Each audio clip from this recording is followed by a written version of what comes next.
Hello po sa inyong lahat mga ka-crypto. Ako po si Pinoy Crypto Trader at sa video na ito ay atin pong pag-uusapan ang tungkol dito sa isang misteryosong Shiba Inu whale kung saan siya po ay bumili ng napakaraming Shiba Inu tokens gamit po ang kanyang puhunan na napakalaking halaga na puhunan na $2.7 million. Kaya yan, isa po itong nakakagulat na galaw ng isang whale na nagdulot po ito ng yung usap-usapan sa community ng Shiba Inu kasi ang laki po niyan, $2.7 million yung kanyang pinasok na investment dito kay Shiba Inu. Kaya ayan, bago po tayo magpatuloy ay nais ko lamang po munang bigyang linaw ang aking disclaimer kung saan ang nilalaman po ng video na ito ay hindi po ito isang financial advice.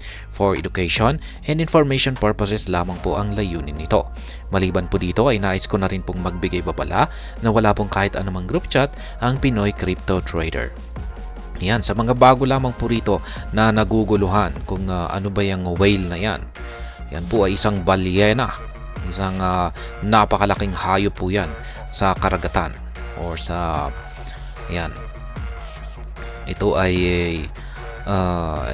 ginagamit po yung salitang ito o yung termino na ito na balyena or whale para tukuyin yung mga bigatin or yung mga malalaking mga investors. Yan, kung saan sila ay kung makapag-invest ay umaabot po sa mga milyon or yung mga bilyon yung kanilang mga pinapasok na investment sa mga crypto assets. Kaya ayan, yung investor po natin dito, ayan yung balyena na ito, ayan na nagparamdam ay umaabot po sa 2.7 million yung kanyang ininvest dito kay Shiba Inu.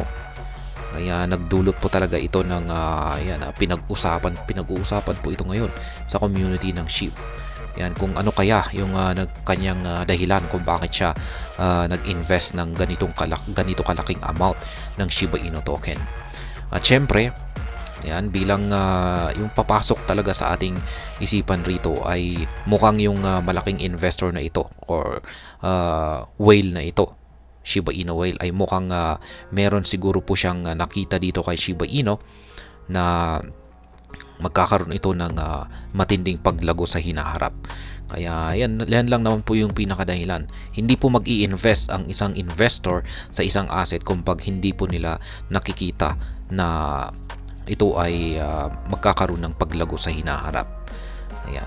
Kaya isa lamang po talagang pinakadahilan dito. Siguro ay yung whale na ito ay meron po siyang nakita na may potential talaga itong si Shiba Inu na magbigay ng malaking kita. Yan, or doblehin or hindi lamang po siguro doblehin yung kanyang investment dito. Yan, basta ito ay lalago. Yan ng yan kung saan ay makukontento siya sa kanyang pwedeng kitain dito. Kaya yan. Tuloy po natin ang pagbabasa sa balita rito. Sabi rito ay mysterious Shiba Inu whale just made waves, splashing $2.7 million worth on SHIB and surprising extra. Kaya yan po ulit. Wala pong nakakakilala talaga sa mga whales na ito.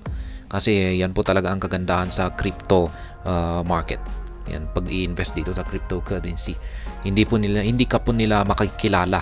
Yan, kaya kung pag isa ka pong napakayaman na tao, tapos nag-invest ka sa cryptocurrency, tapos ginagalaw mo yung mga asset mo rito sa blockchain network, ay wala talagang nakakaalam. Ayan, kung ano yung identity mo. Kaya yan ngayon nagustuhan ng marami rito kasi anonymous ka. Hindi po katulad yung sa mga traditional na finance sector natin na marami ka pang kailangan na pirmahan, mga documents na kailangan mong i-present. Yan na nagpapatunay na ikaw yung may-ari nito at nag-i-expose sa iyong identity na isa kang napakayamang tao. Kaya yan po yung iniiwasan ng karamihan.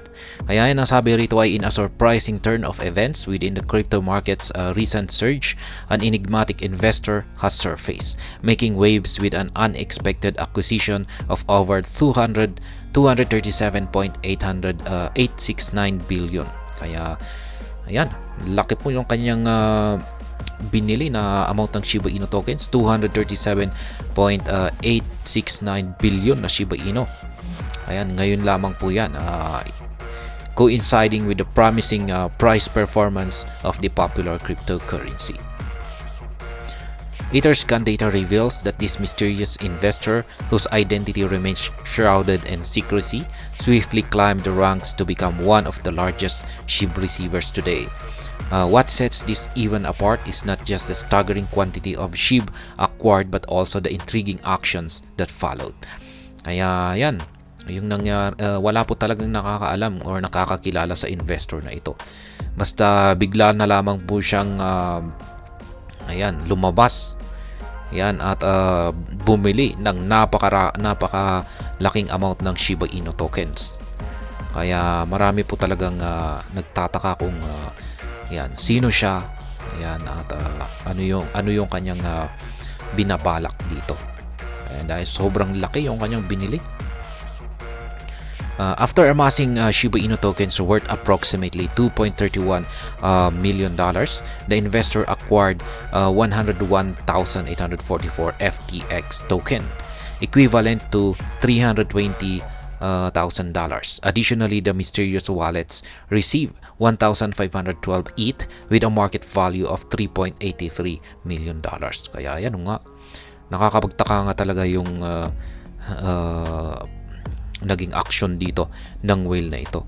Pagkatapos daw po niya kasing bumili ng malaking amount ng Shiba Inu token na nagkakahalaga po ng $2.31 million, ay bumili naman po siya ng FTX token. Yan, or FTT token. At alam naman po natin siguro, yan yung FTX na nag-collab na exchange. Yan, at bumili po siya rito. At alam naman po natin na meron itong kaugnayan kay Ginoong Sam Bankman-Fried. Siya po yung founder ng nag-collapse na FTX exchange. At ito po yung kanyang binili na ito ay nasa 101,844 na FTX tokens, ay nagkakalaga po ito ng $320,000. Kaya yan, mukhang siguro ay nagkakaroon na kayo ng ideya kung sino kaya yung taong nagsasagawa sa transaction na ito. Additionally, the mysterious wallet received 1,512 na Ethereum. Yan, mas malaki po yung kanyang natanggap na Ethereum, yung wallet na ito. At yan po ay nagkakalaga ng $3.83 million. Yan, medyo mas malaki pa yung kanyang yung value ng kanyang Ethereum kumpara dito kay Shiba Inu na nasa 2.31 million. Pero halos malapit lamang po sila. Yan, ito po yung screenshot sa isinagawa ng whale na ito sa kanyang mga transactions. Yan, bumili po siya, 2 transactions po ang kanyang isinagawa dito kay Shiba Inu at saka isang beses lamang po kay FTT or FTX token. Whale invasion. However, this peculiar activity surrounding Shiba Inu token is not isolated. Etherscan reports a total of 5 unknown addresses, including the aforementioned whale, accumulating a staggering 5.807 trillion SHIB in the last 24 hours, totaling almost 57.14 million. Ayan, meron na rin po yung na-content na rin po natin ito, yung isa pang whale na pinagkaguluhan na naman, kung saan ito naman po ay bumili ng 5.807 trillion na SHIB. Kaya ayan, nagkakaroon po siya ng yung total po nito ay umaabot sa 57.14 million. The largest of these addresses, code 0xC79, received the majority, amounting to 4.285 trillion SHIB, equivalent to a whopping $41.66 million. The origin of these tokens traces back to a recent transfer from Coinbase Prime Custody. Kaya yan, ito naman po yung pinakamalaki yan na transact dito na may kaugnayan kay Shiba Inu. Umaabot po sa 4.285 trillion na SHIB at nagkakalaga po yan ng $41.66 million. Pero at least alam po natin kung saan ito galing. Galing po ito kay Coinbase. Yan, sa kanilang Prime Custody. As the crypto community buzzes with speculation, the true identity and motive behind these mysterious transactions remain elusive. The unprecedented scale of these acquisitions, coupled with the surprising variety of tokens received, adds an air of intrigue to the ongoing narrative of the crypto market's evolution. Kaya yan, talagang pinag-uusapan po talaga yung galaw ng mga whales na ito. Yan kasi yung mga galaw kasi ng mga whales na ito ay bilang isang trader at saka investors ay ginagamit na rin po nila ito bilang mga indicator. Kaya marami pong nakatutok sa mga transactions na isinasagawa ng mga whales. Yan, para po sa mga bago lamang dito na nagtataka kung yan, ano bang pakialam natin diyan sa mga whales na yan nagtra-transact, bumibili ng malalaking amount. Ayan, para malaman po ninyo ay nagsisilbi itong mahalagang metrics. Hindi lamang po yung mga nakikita natin na indicators sa mga charts ay ayan yung ating ginagamit ay yung mga ganito galawan ng mga whales ay nagkakaroon din ito ng malaking impact sa market price ng mga crypto assets. Kaya yan, mahalaga po na tinututukan natin yung kanilang mga galaw. Kaya meron pang ang isang trader dyan na yung ginagamit niya lamang na indicator ay yung mga galawan ng mga whale. Sinasabayan po niya ang mga ito. Yan, at ayon po sa kanya ay kumikita naman daw po siya. Yan, kaya napaka-effective daw po yung mga galawan ng mga whales bilang indicator.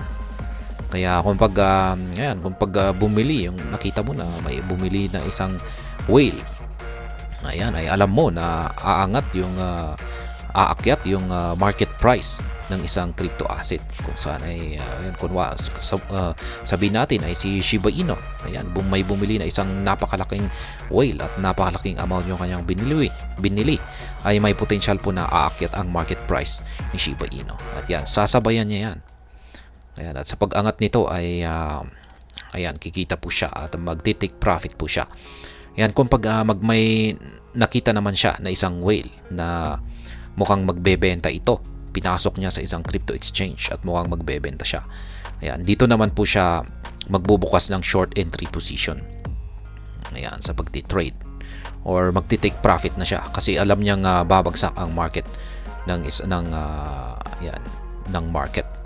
Kaya yan lamang po yung kanyang ginagawa at ayon naman po sa kanya ay kumikita naman daw po siya sa ganyang napakasimpleng strategy. At ayan, hanggang dito na lamang po tayo sa video na ito. Sana po ay inyong nagustuhan ang aking paliwanag dito. Kung inyo po itong nagustuhan ay pakiclick lamang po ang like button nito. Para naman po sa mga bago lamang dito, kayo po ay aking inaanyayahan para mag-subscribe. Pakiclick na rin po ang bell icon nito dahil ito po ang siyang magsisilbing notification nito sa mga bago kong videos na akin pong ina-upload sa aking YouTube channel na ito.